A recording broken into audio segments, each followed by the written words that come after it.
Beshem Hashem Naaseh Venatzliach Shabbat Shalom Umvorach, avec cette paracha si exceptionnelle qui n'a que deux sujets réellement, dont le principal sur deux tiers de cette paracha nous parle de la faute des Meraglim, la terre d'Eret Israël. Il est curieux de voir combien de fois la Torah revient sur l'importance de vivre en Israël. Vaïtranan Moshe, nous lirons prochainement. Moshe, oui, dans le livre de Devarim, suppliera 515 prières pour monter en Eretz Israël, pour y vivre sa Torah, et non pas pour rester en galoute à la vivre.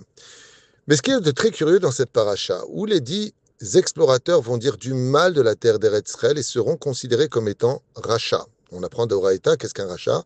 Celui qui parle du mal de la terre d'Eretz Israël est considéré comme étant un rachat. Ainsi donc, Moshe Rabbeinu vient prendre la défense du peuple d'Israël et il dit à Dieu, mais Hachem, que fais-tu? Car si tu veux exterminer ce peuple, eh bien, ils diront pour des générations que Dieu n'est pas capable d'accomplir une mitzvah au sein du peuple d'Israël.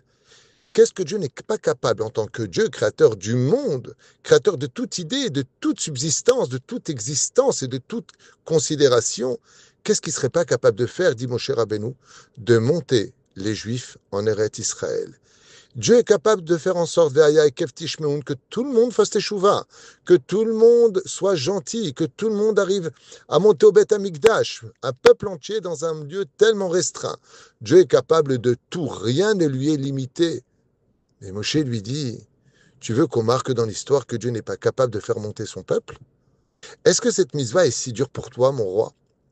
Ainsi donc, le Rambam, dans le 11e chapitre du traité de Melachim, parle du vrai Mashiach. Non pas tous ces mythos historiques qui ont essayé de se faire passer pour le Messie et qui ont malheureusement, pour certains, bien réussi. Mais voyons les conditions de qui est le vrai Messie. Mekabetz Nitre Israël, Kibbutz Galuyot. Le Mashiach sera celui qui sera capable de dire à tous les Juifs de monter, de réussir cette mission impossible, qui jusqu'à aujourd'hui est tellement discutée à travers des arguments, des fois ilchatiques, selon la loi, selon la situation financière, selon les besoins, selon les possibilités de chacun de nous. Le Mashiach est capable de faire monter le peuple d'Israël. Contrairement à la paracha de Shelach Lecha Anashim, qui vient nous faire réaliser que Akadosh Baruch Hu nous a fait sortir, oui, du pays d'Égypte. Il a ouvert l'océan en deux, il a fait passer, en 12, il a fait passer le peuple d'Israël, nous a donné la main, nous a donné la Torah, donné la Torah au peuple d'Israël, je suis capable. Mais de demander aux enfants d'Israël de rentrer en Israël, ben Moshe dit, Hachem, tu veux qu'on dise ça de toi? Que tu n'es pas capable en tant que créateur du monde? Toi qui as choisi le peuple d'Israël, de lui faire prendre conscience de l'importance de s'y installer pour y vivre la Torah. Tu n'es pas capable de cela. Le Mashiach aura pour mission d'y arriver. Sur ce, nos sages posent une question méod ikronite, très centrale. Pourquoi la terre d'Israël portait-elle le nom dans la Torah de Eretz Kenaan?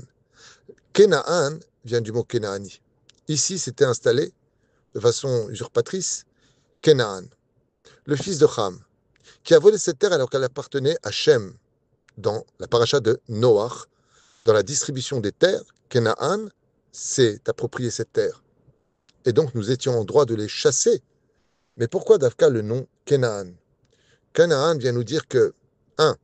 La terre de Eretz Kenaan sont les lettres du mot Kanaani, qui veut dire de façon allusionnée, ici, tu recommences tout à zéro au niveau de la Parnassa. Car c'est ici qu'a eu lieu la faute originelle, ce qui fait que quand on monte en Eretz Israël, le problème principal, c'est la Parnassa. Plus que la sécurité, plus que l'insécurité, plus que tous les problèmes de la vie, la Parnassa est dure en Israël. Kanaani. Ici, tu recommences à zéro, car c'est ici qu'a été mangé l'arbre de la connaissance du bien et du mal. Donc, pour manger en Eretz Israël, il faut réparer le Etz Hadaat. Et donc, connaître parfaitement l'ordre chronologique de s'attacher à l'arbre de vie avant de s'attacher à l'arbre de la connaissance. D'abord, étudier bien la Torah, être rempli de bonnes vertus. Ensuite, tu pourras apprendre un métier et connaître le monde. Mais Canaan vient du mot Achna'a, qui veut dire, si tu fais ta en Eretz Israël, tu as intérêt à être humble. L'Achnia et Atzmecha. Ne viens pas commencer à imposer des conditions en Israël. Israël est un mérite de par lui-même. C'est à elle de t'imposer des conditions, et non pas à toi. Qui de nous deux devons nous plier l'un à l'autre? Est-ce que la terre doit se plier aux exigences du peuple, ou est-ce au peuple de se plier aux exigences de la terre? Le mot Kenaan vient du mot Achna, pour nous dire que ici, si tu veux réussir, tu dois être humble. comme le dit Ekava Navir Hashem, le talon de la crainte du ciel, c'est l'humilité. Et ainsi donc, en venant en Eretz Israël avec, dans sa valise, une grande humilité, en acceptant l'idée que cette terre peut tout remettre en question, on donne aussi, hormis le fait d'y vivre, dans sa qualité de vie exceptionnelle, ce soleil qui brille pendant 10 mois dans l'année juive, le fait de vivre non plus en communauté, mais en tant que nation sur sa terre, vient aussi faire gagner un pari que Dieu, jusqu'à aujourd'hui, n'a pas encore réussi. Chaque juif qui monte en Eretz Israël vient répondre à Hachem. Dans la paracha de Shelach Lecha Nashim, Moshe a dit, quoi, tu n'es pas capable de faire monter ce peuple sur sa terre? Celui qui monte en Eretz Israël est capable de dire, Hachem, tu as tout réussi. On a reçu ta Torah et on est monté en Israël. Pas pour nous, pas parce qu'on a envie d'y être, pas parce qu'on aime ce pays simplement, quoi qu'on l'aime vraiment, mais parce que on veut aussi lancer un message qu'après 2000 ans, où nous sommes, pour une partie du peuple d'Israël, absentés de notre terre, tu es capable, Hachem, de nous faire venir en Israël. Et ainsi donc fermer la boucle que Dieu est capable de tout. Shabbat Shalom, Umvorach.